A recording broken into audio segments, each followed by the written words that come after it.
La cura está prohibida. El diagnóstico cambió mi vida por completo. Tengo 29 años y tal vez nunca tenga hijos por razones económicas y de salud. Espero que la comisión de investigación pueda destapar y valorar los hechos que les mostramos. Hemos entregado más de 40 estudios. La industria farmacéutica gana mucho dinero con la diabetes. Para esas empresas la enfermedad es una bendición. Y solo 1/3 de los pacientes de diabetes tipo 2 puede curarse de esta manera. La mayoría tendrá que seguir tomando medicación.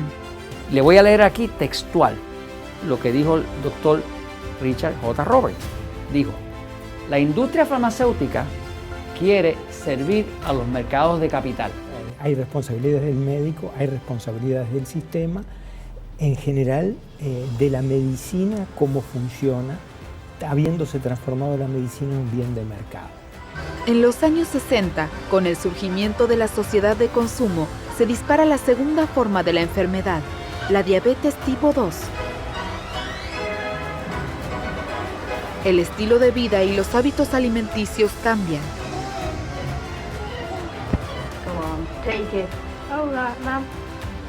Las personas comen más grasas, más azúcar y se mueven menos. Para compensar el exceso de glucosa, el páncreas produce cada vez más insulina y en algún momento llega al límite. Calculamos que hoy unos 400 millones de personas sufren de diabetes.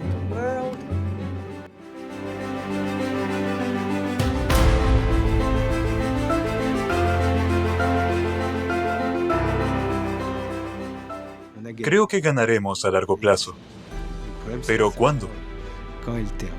Todo lo que exigimos ahora se dará por sentado dentro de unos años, pero hasta entonces muchos diabéticos tendrán una muerte absurda. Recibirán malos tratamientos con medicamentos sobrevalorados, pero este sistema industrial de la diabetes se derrumbará. Los 3 principales fabricantes de insulina culparon al sistema de asistencia sanitaria estadounidense y a los numerosos intermediarios. Today, the Subcommittee on Oversight and Investigations is holding a hearing entitled, quote, Priced Out of a Life-Saving Drug, Getting Answers on the Rising Cost of Insulin.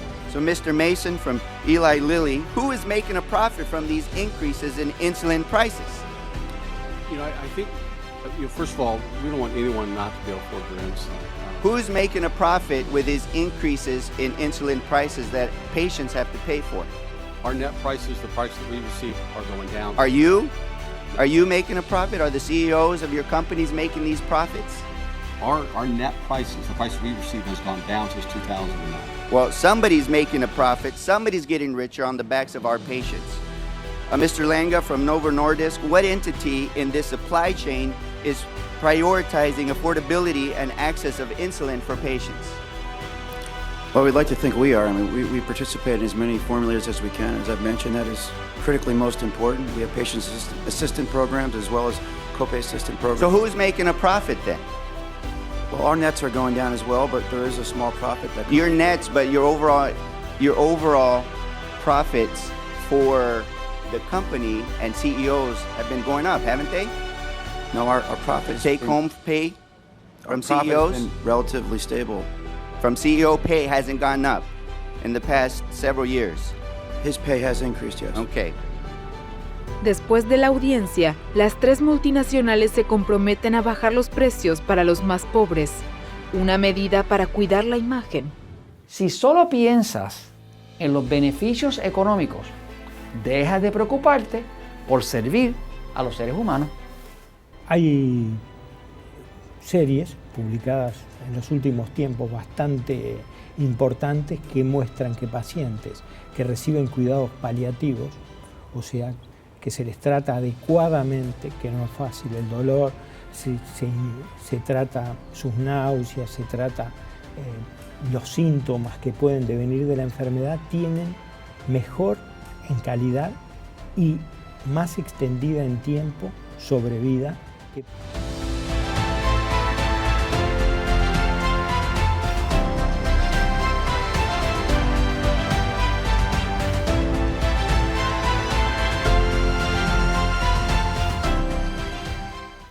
dice el doctor, he comprobado cómo, en algunos casos, los investigadores dependientes de fondos privados hubieran descubierto medicinas muy eficaces que hubieran acabado por completo con una enfermedad. Pero eso no hubiera sido rentable.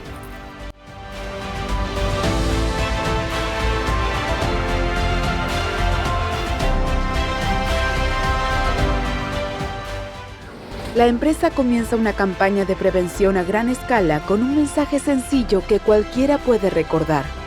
Si el nivel de glucosa a largo plazo está por debajo de 7, no hay problema. Si está por encima de 7, es peligroso. Una brillante jugada de marketing. En pocos años, Lantus se convierte en un éxito de ventas de la industria farmacéutica. En 2015, el año de mayores ventas y poco antes de que venza la patente, el medicamento alcanza el 20% de la facturación de Sanofi, más de 6.000 millones de euros. Porque las farmacéuticas a menudo no están interesadas en curarle a usted, como en sacarle dinero. El interés no es curarle, sino mantener como incurable las dolencias. Esto fue textualmente lo que dijo el doctor Richard Roberts luego de recibir su premio Nobel en el año 1993, premio Nobel de Medicina. Así que estaba embarazada. El médico no me dio ninguna prescripción, simplemente las sacó de un cajón y me las dio. Para entonces, el medicamento ya estaba bajo sospecha de causar daños al embrión. Duoginon, comercializado en el Reino Unido como Primodos, de la compañía farmacéutica Schering AG, que hoy día pertenece a Bayer. Las autoridades habían advertido 2 años atrás de los peligros del medicamento, pero Schering no lo retiró del mercado hasta los 80. Louise podía haber crecido sana como su sobrino Woody, si Pam no hubiese tomado las píldoras que le dio el médico.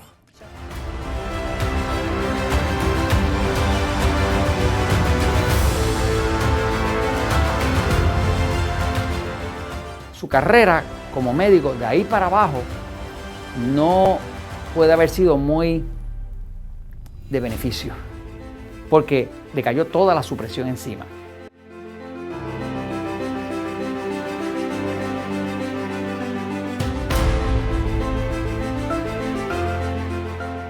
Un artículo en Forbes que muestra las ganancias y en relación al capital, siguiendo, digamos, con algunos aspectos económicos, y realmente llama la atención que justamente la industria farmacéutica y la industria de insumos vinculados a la medicina está primero. El 23% de su capital genera ganancias, son las ganancias que genera anualmente en relación al capital, 23%. La actividad económico-financiera, que tanto se habla, no es poco, pero anda en el 17,7%. Es un desastre global que se nos viene encima. La pérdida de productividad sumada a los costos sanitarios y médicos arrojan una cifra astronómica.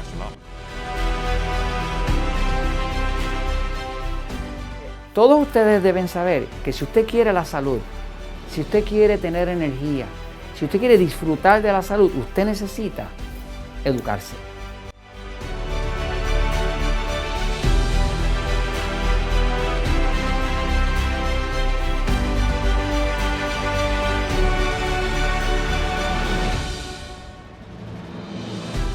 Y necesita tomar en sus propias manos la salud de su familia. La medicina es muy buena cuando hay un accidente, cuando hay que hacer una cirugía. En eso nadie les gana.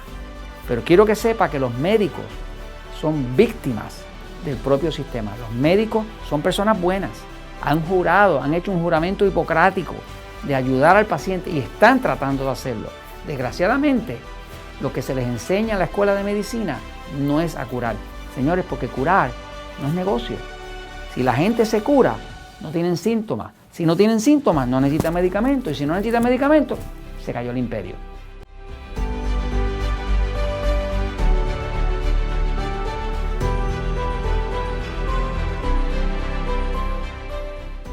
Así que, a la hora de usted cuidar de su familia, cuidar de usted, de sus seres queridos, dése cuenta que es usted el responsable o la responsable de tener el conocimiento para usted poder realmente cuidar de la salud. No espere que su médico le explique cómo cuidar la salud. Los médicos no saben de salud. Los médicos saben de los dos temas que ellos estudian, enfermedades y medicamentos. De eso saben mucho.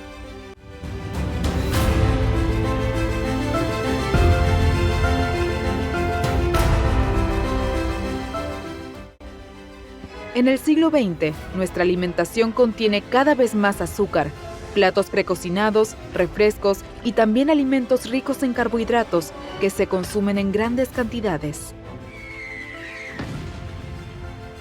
Pero no saben de salud y por eso usted ve que hay tanto médico que está gordo o barrigón o diabético. Precisamente por eso. ¿Vivimos en una sociedad que realmente vela por nuestra salud y bienestar? ¿O que prefiere tenernos enfermos y dependientes a diversos fármacos y tratamientos durante toda nuestra vida? La mafia médica se trata probablemente de la denuncia publicada más completa, integral, explícita y clara del papel que juegan a nivel mundial el complejo formado por el sistema sanitario y la industria farmacéutica. Y es que para la gran mayoría ya no es que al día de hoy la medicina tradicional no cura ni sana de raíz las distintas enfermedades que padecemos las personas, sino que por el contrario está dirigida en atender los síntomas de estas mismas para así mantenernos esclavos de tratamientos y medicamentos.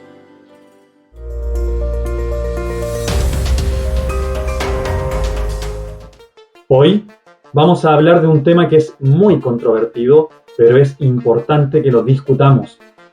Dejaré el video con todos los capítulos fragmentados abajito para que puedan adelantar o ir al punto de interés.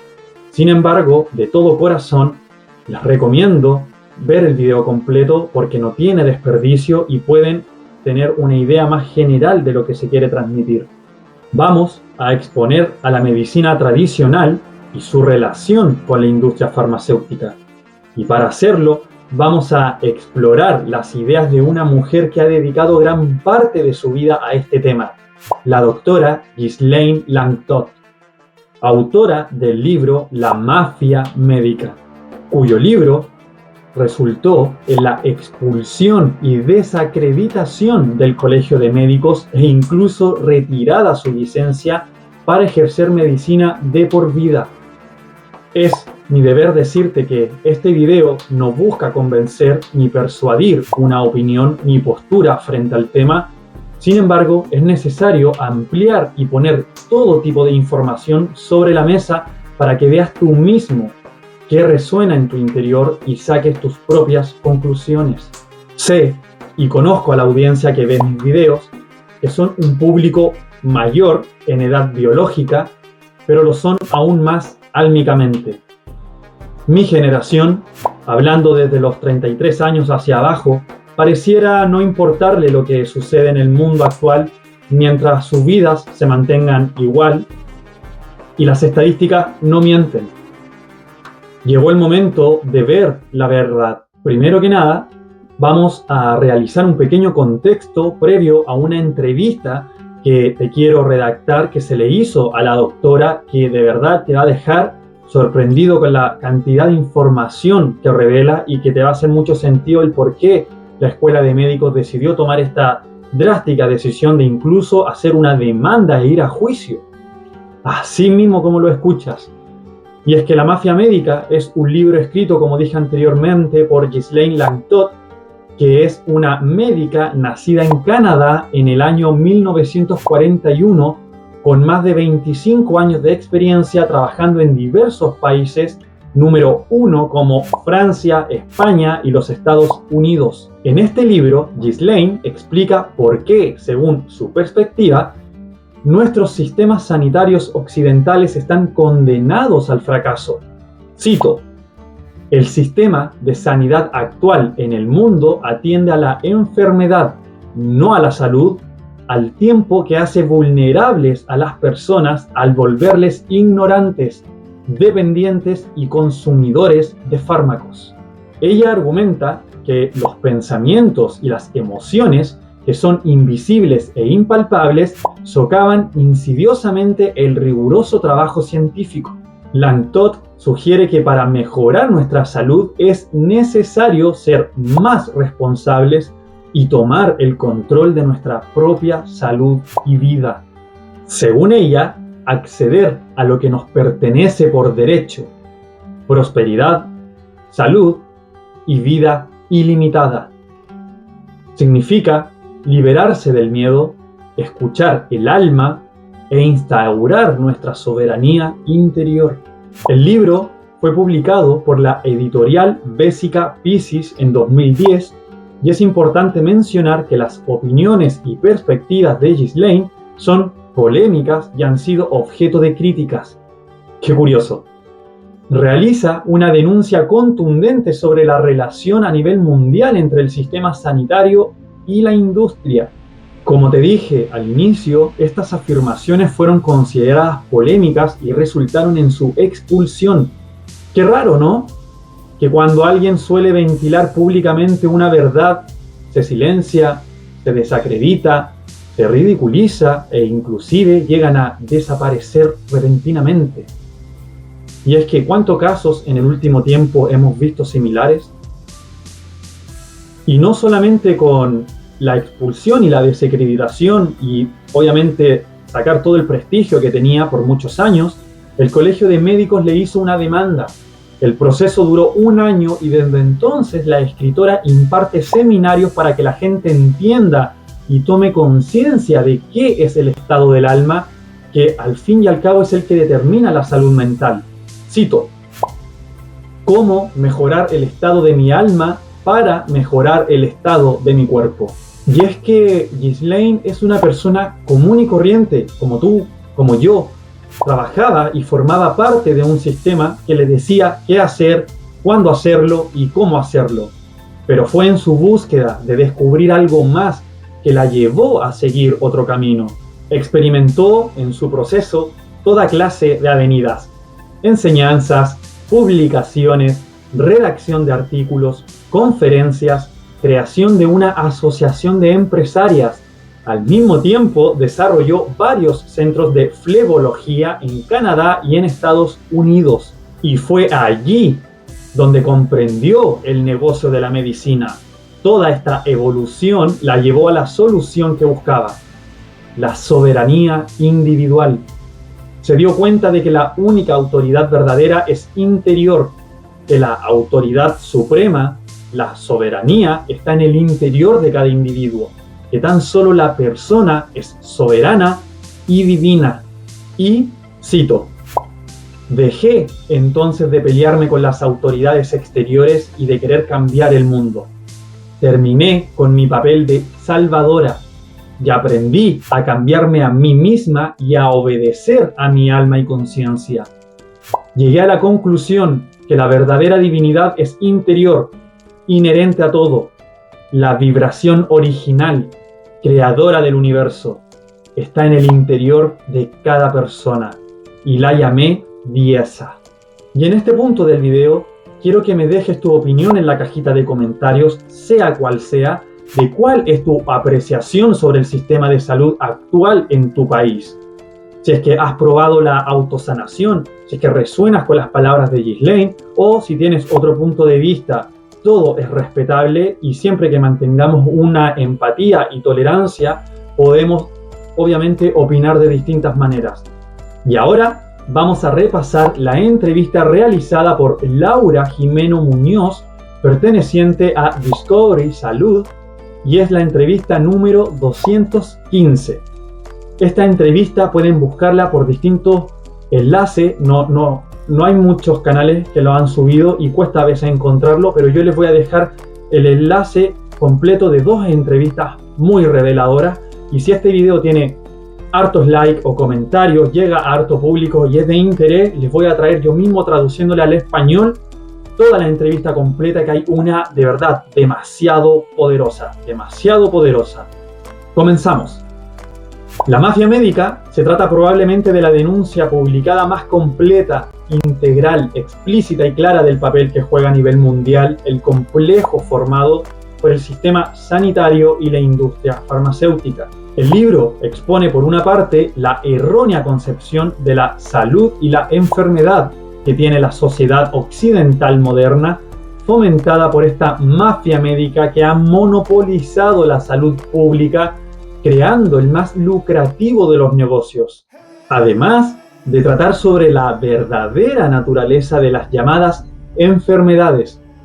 Explica cómo las grandes empresas farmacéuticas controlan no solo la investigación que hay detrás de los estudios y todo esto avance y nuevas investigaciones que salen, sino también la docencia médica, cómo se ha creado un sistema sanitario que cronifica enfermedades y que mantiene a los ciudadanos ignorantes y dependientes de él.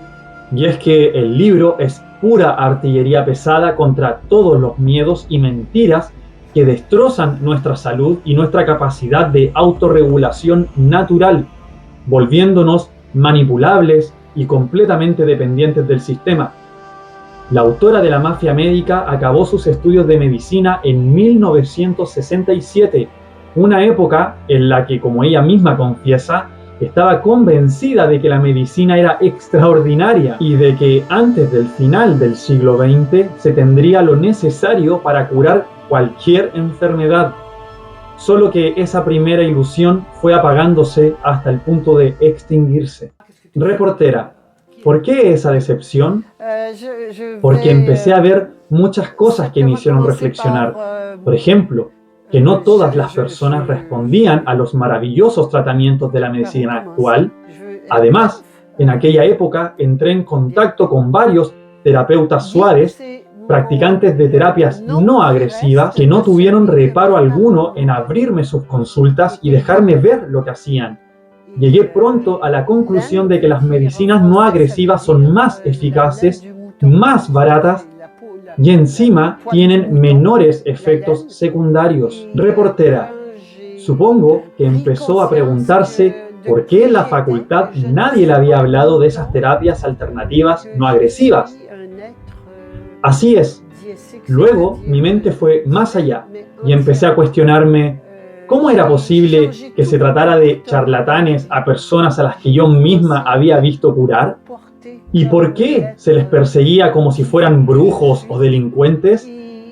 Por otra parte, como médico había participado en muchos congresos internacionales, en algunos incluso como ponente, y me di cuenta de que todas las presentaciones y ponencias que aparecían en tales eventos están controladas y requieren obligatoriamente ser primero aceptadas por el comité científico organizador del congreso. Y obviamente, ¿quién designa a ese comité científico? Pues generalmente quien financia el evento, la industria farmacéutica. Sí, hoy son las multinacionales las que deciden hasta qué se enseña a los futuros médicos en las facultades y qué se publica y expone en los congresos de medicina. El control es absoluto. Reportera, ¿eso fue clarificador para usted? Sí, darme cuenta del control y de la manipulación a la que están sometidos los médicos y los futuros médicos, los estudiantes, me hizo entender claramente que la medicina es, ante todo, un negocio. La medicina está hoy controlada por los seguros, públicos o privados, da igual, porque en cuanto alguien tiene un seguro, pierde el control sobre el tipo de medicina a la que accede. Ya no puede elegir. Es más, los seguros determinan incluso el precio de cada tratamiento y las terapias que se van a practicar. Si miramos detrás de las compañías de seguros o de la seguridad social, encontramos lo mismo. Reportera, el poder económico. Exacto. Es el dinero quien controla totalmente la medicina. Lo único que de verdad interesa a quienes manejan este negocio es ganar dinero. ¿Cómo ganar más? Pues haciendo que la gente esté enferma, porque las personas sanas no generan ingresos. La estrategia consiste, en suma, en tener enfermos crónicos que tengan que consumir todo tipo de productos paliativos para tratar solo síntomas, medicamentos para aliviar el dolor, bajar la fiebre, disminuir la inflamación, nunca fármacos que puedan resolver una dolencia, porque eso no es rentable, no interesa. La medicina actual está concebida para que la gente permanezca enferma el mayor tiempo posible y compre fármacos, si es posible, toda la vida. Reportera, infiero que esa es la razón de que en su libro se refiere al sistema sanitario como sistema de enfermedad. Efectivamente, el llamado sistema sanitario es en realidad un sistema de enfermedad, una medicina que solo reconoce la existencia del cuerpo físico y no tiene en cuenta ni el espíritu, ni la mente, ni las emociones, que además a eso trata solo el síntoma y no la causa del problema. Se trata de un sistema que te mantiene enfermo, al que se estimula para que consumas fármacos de todo tipo. Reportera, se supone que el sistema sanitario está al servicio de las personas, está al servicio de quien le saca provecho, la industria farmacéutica.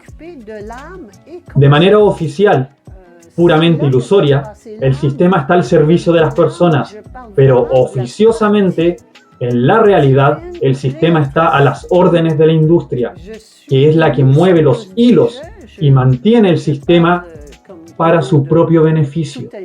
Se trata, en suma, de una auténtica mafia médica, de un sistema que crea enfermedades y mata por dinero y por poder. Reportera, ¿qué papel juega el médico en esa mafia? El médico es, muchas veces de forma inconsciente, la correa de transmisión de la gran industria. Durante los 5 a 10 años que pasa en la Facultad de Medicina, el sistema se encarga de inculcarle unos determinados conocimientos y de cerrarle los ojos a otras posibilidades. Posteriormente, en los hospitales y congresos médicos, se les refuerza en la idea de que la función del médico es curar y salvar vidas, de que la enfermedad y la muerte son fracasos que debe evitar a toda costa y de que la enseñanza recibida es la única válida. Además, se les enseña que el médico no debe implicarse emocionalmente y que es un tipo de Dios de la salud. De allí que incluso exista una casa de brujas entre los propios profesionales de la medicina. La medicina oficial, la científica, no puede permitir que existan otras formas de curar que no sean servibles al sistema. Reportera, el sistema, en efecto, pretende hacer creer que la única medicina válida es la llamada medicina científica, la que usted misma aprendió y de la que ha renegado. Precisamente en el mismo número en que va a aparecer su entrevista, publicamos un artículo al respecto. Y sí, la medicina científica está enormemente limitada porque se basa en la física materialista de Newton. Tal efecto obedece a tal causa. Por ende, tal síntoma precede a tal enfermedad y requiere tal tratamiento.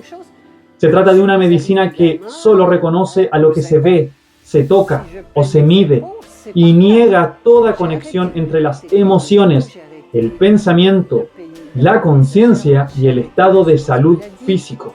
Cuando se le importuna con algún problema de ese tipo, te cuelga la etiqueta de enfermedad psicosomática y te envía a casa tras recetarte pastillas para los nervios. Reportera, es decir, que a su juicio, ¿la medicina oficial solo se ocupa de hacer desaparecer los síntomas?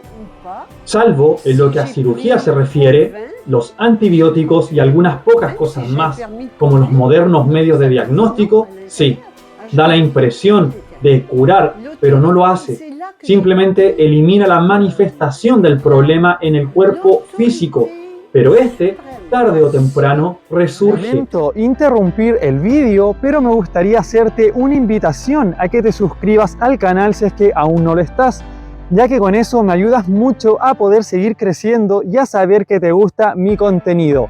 Déjame tus comentarios porque me encanta leerles y así podré saber qué es lo que te va gustando o qué sugerencias te gustarían para un próximo vídeo. También un buen like, ya que con eso contribuyes mucho a que este canal pueda seguir expandiéndose. Reportera, a su juicio, ¿dan mejor resultado las llamadas medicinas suaves o no agresivas o alternativas?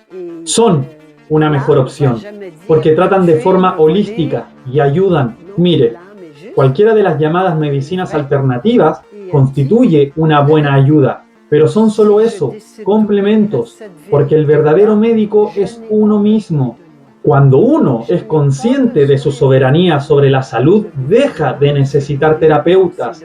La cuestión es que el sistema trabaja para que olvidemos nuestra condición de seres soberanos y nos convirtamos en seres sumisos y dependientes. En nuestras manos está romper esa esclavitud. Reportera, en su opinión, ¿por qué las autoridades políticas, médicas, mediáticas y económicas lo permiten? ¿Por qué los gobiernos no acaban con este sistema costosísimo, por otra parte? A ese respecto, tengo 3 hipótesis. La primera es que quizás no saben que todo esto está pasando, pero es difícil de aceptar, porque la información está a su alcance desde hace muchos años, y en los últimos 20 años son ya varias las publicaciones que han denunciado la corrupción del sistema y la conspiración existente. La segunda hipótesis es que no pueden acabar con ello, pero también resulta difícil de creer porque los gobiernos tienen el suficiente poder. Reportera, la tercera, supongo, es que no quieren acabar con el sistema, pues lo cierto es que, eliminadas las otras 2 hipótesis, esa pareciera ser la más plausible. Si un gobierno se niega a acabar con un sistema que arruina y mata a sus ciudadanos, es porque forma parte de él, porque forma parte de la mafia. Reportera, ¿quiénes integran a su juicio la mafia médica? A diferentes escalas y con distintas implicaciones, por supuesto, la industria farmacéutica, las autoridades políticas, los grandes laboratorios, los hospitales, las compañías aseguradoras, las agencias del medicamento, los colegios de médicos, los propios médicos, la Organización Mundial de la Salud, la OMS, el Ministerio de Sanidad de la ONU y, por supuesto, el gobierno mundial en la sombra, que sirven al dios de esta tierra, que es el dios del dinero. Reportera, tenemos entendido que para usted la Organización Mundial de la Salud es la mafia de las mafias. Así es, esa organización está completamente controlada por el dinero. La OMS es la organización que establece en nombre de la salud la política de enfermedad en todos los países. Todo el mundo tiene que obedecer ciegamente las directrices de la OMS. No hay escapatoria. Y de hecho, desde 1977, con la declaración de Alma Ata, nadie puede escapar de su control. Reportera, ¿en qué consiste esa declaración? Se trata de una declaración que da la OMS los medios para establecer los criterios y normas internacionales de práctica médica. Se desposeyó así a los países de su soberanía en materia de salud para transferirla a un gobierno mundial no elegido, cuyo Ministerio de Salud es la OMS. Desde entonces, derecho a la salud significa derecho a la medicación. Así es como se han impuesto las vacunas y los medicamentos a toda la población del globo. Reportera, una labor que no se cuestiona. Claro, porque ¿quién va a osar dudar de las buenas intenciones de la Organización Mundial de la Salud? Hay que preguntarse quién controla a su vez esa organización a través de la ONU, el poder económico. Reportera, ¿cree que ni siquiera las organizaciones humanitarias escapan a ese control? Por supuesto que no. Las organizaciones humanitarias también dependen de la ONU, del dinero, de las subvenciones. Por tanto, sus actividades están igualmente controladas. Organizaciones como Médicos Sin Fronteras creen que sirven altruistamente a la gente, pero en realidad sirven al dinero. Reportera, una mafia sumamente poderosa, omnipotente, diría yo. Ha eliminado toda competencia. Hoy día a los investigadores se les orienta. Los disidentes son encarcelados, maniatados y reducidos al silencio. A los médicos alternativos se les tilda de locos, se les retira la licencia o se les encarcela también. Los productos alternativos rentables han caído igualmente en manos de las multinacionales, gracias a las normativas de la OMS y a las patentes de la Organización Mundial del Comercio. Las autoridades y sus medios de comunicación social se ocupan de alimentar entre la población el miedo a la enfermedad, a la vejez y a la muerte. De hecho, la obsesión por vivir más o simplemente por sobrevivir ha hecho prosperar incluso el tráfico internacional de órganos, sangre y embriones humanos. En muchas clínicas de fertilización en realidad se fabrican multitud de embriones que luego se almacenan para ser utilizados en cosmética, en tratamientos rejuvenecedores, etc. Eso sí, sin contar con que se irradian los alimentos, se modifican los genes, el agua está contaminada, el aire envenenado. Es más, los niños reciben absurdamente hasta 35 vacunas antes de ir a la escuela. Así, cada miembro de la familia tiene ya su pastillita. El padre tiene la Viagra, la madre tiene el Prozac, el niño tiene el Ritalin. ¿Todo esto para qué? Porque el resultado es conocido. Los costos sanitarios suben y suben, pero la gente sigue muriendo igual. Reportera, lo que usted explica del sistema sanitario imperante es una realidad que cada vez más gente empieza a conocer, pero nos han sorprendido algunas de sus afirmaciones respecto a lo que define como las 3 grandes mentiras de las autoridades políticas y sanitarias. Pues, lo reitero, las autoridades mienten cuando dicen que las vacunas nos protegen, mienten cuando dicen que el SIDA es contagioso y mienten cuando dicen que el cáncer es un misterio. Reportera, usted mantiene que la mafia médica es una necesidad evolutiva de la humanidad. ¿Qué quiere decir con esa afirmación? Verá, piense en un pez cómodamente instalado en su pecera. Mientras tiene agua y comida, todo está bien.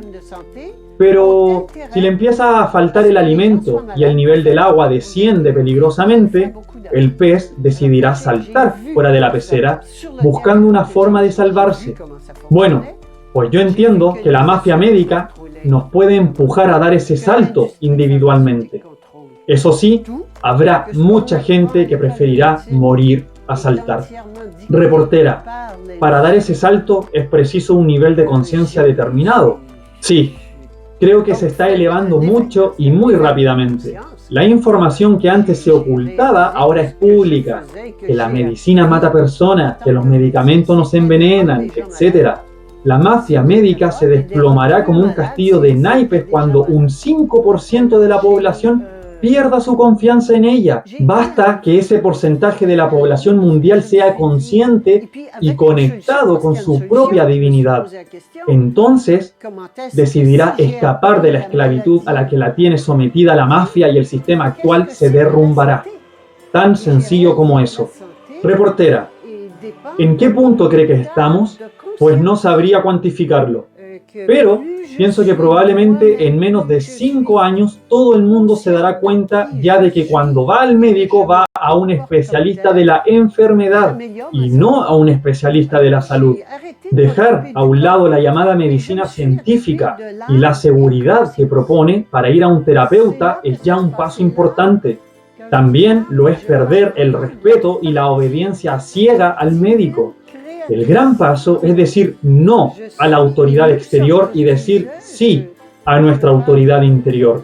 Reportera, ¿y qué es lo que nos impide romper con la autoridad exterior? ¿Cómo podemos hacerlo? El miedo. Tenemos miedo a no acudir al médico, pero es el miedo por sí mismo quien nos puede matar. No morimos de miedo.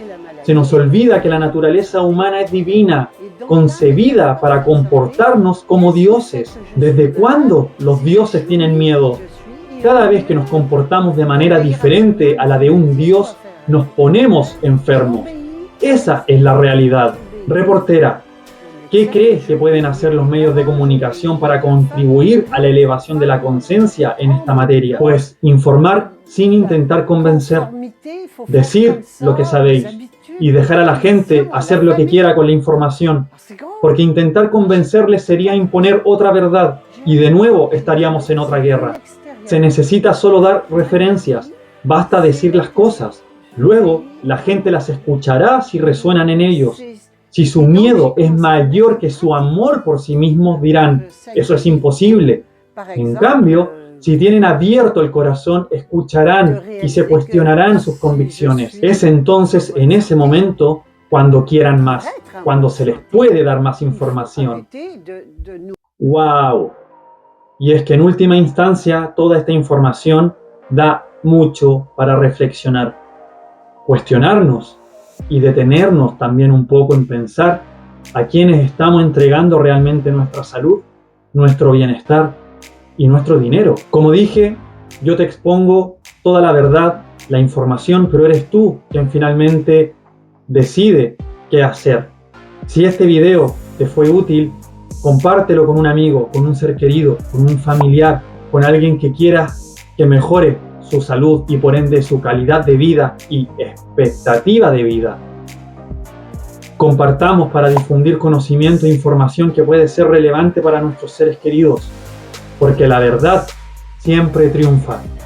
También agradecería mucho que dejes un comentario, que le des like, ya que con eso el algoritmo recomienda más el video y podemos llegar a expandir mayor conciencia. Te mando como siempre un abrazo gigante a la distancia, no sin antes recordarte que el poder más grande de todos es el poder de creer en ti. Supera tus límites y redirige tu vida.